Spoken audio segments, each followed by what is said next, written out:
So this one is from Luis Guillermo Trejo Letachapaya. Getting a job is hard. Even getting an interview can seem impossible. In terms of hiring, I always go by Guillermo Trejo. It's a multifaceted challenge, but there's one in particular we wanted to hear about. So my producer made a call out. Hi, I'm Anand Ram. Well, actually my name is Chandrasekhar Ramakrishnan. You can tell why I never put that on a resume. We're working on a story about hiring at the National, and we want to know if you got a story like mine. So we heard from a few Canadians.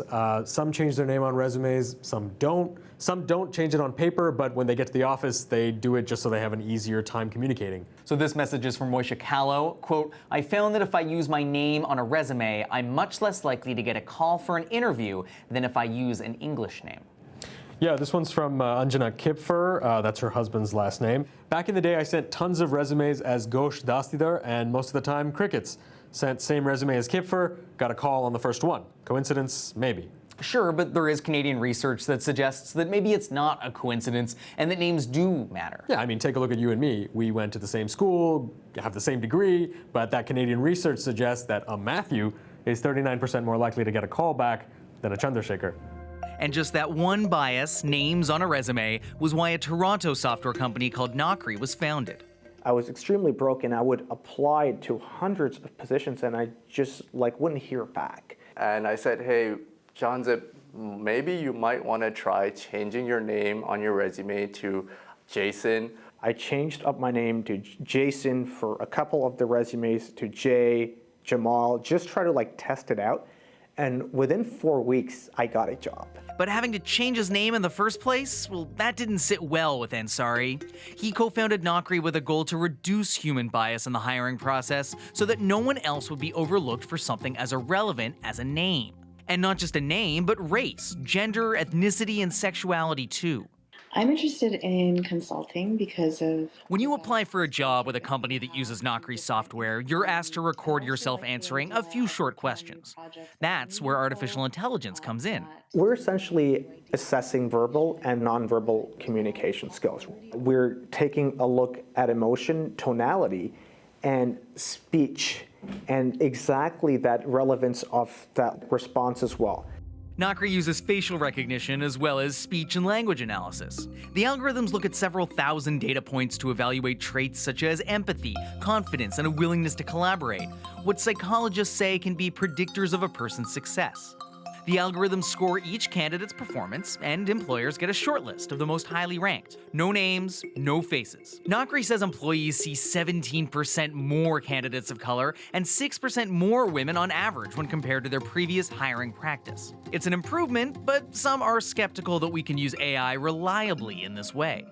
It seems very pernicious to me, I think, to expect the signals we affect with our face being somehow a reliable indicator of some fundamental human truth about our competencies and capabilities. This is Solon Barakis. He studies fairness and accountability in AI-assisted decision-making, and for good reason.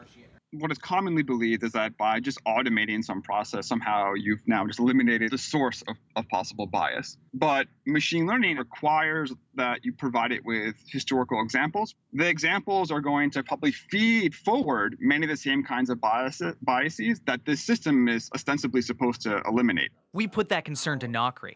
So what have you guys done to ensure that your own algorithms aren't also introducing their own bias as well in sort of that process? We made sure that we have a diverse team at Knockri, and secondly, is a diverse data set of race, gender, ethnicity, accents. And if the algorithm begins analyzing something that seems a little bit foreign or unfamiliar to it, it will red flag those videos so that a person can take a look at it.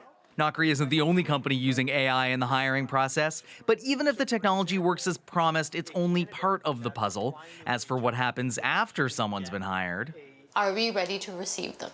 Are we ready to actually encourage them to succeed in the way that other people get to succeed? As an advocate for women in the science and tech sectors, Sadia Muzaffar worries that companies will try to use this software without having considered biases in their company's culture overall. Women, particularly, may be brought in as a result of this because somebody somewhere said we need to diversify our candidate pool. But have you done the work of, revising pay equity in the workplace where they're coming in? Have you done the work of making sure that if there are issues of abuse of power or sexual harassment, that there are policies in place where these women can go? All of these things are people things. That software is not going to help with that. To their credit, Knockri's co-founders say they understand, and that they're only interested in working with clients who get it too. There's no silver bullet. You can't just onboard a whole bunch of technological solutions and say you've done your work. Even as a company, we have the long term in mind, right? If a customer comes to us and they just want these sound bites and they want to improve their metrics, those candidates that they end up hiring are going to eventually leave that organization anyways because they weren't in an inclusive environment that let them thrive. Matthew Braga, CBC News, Toronto.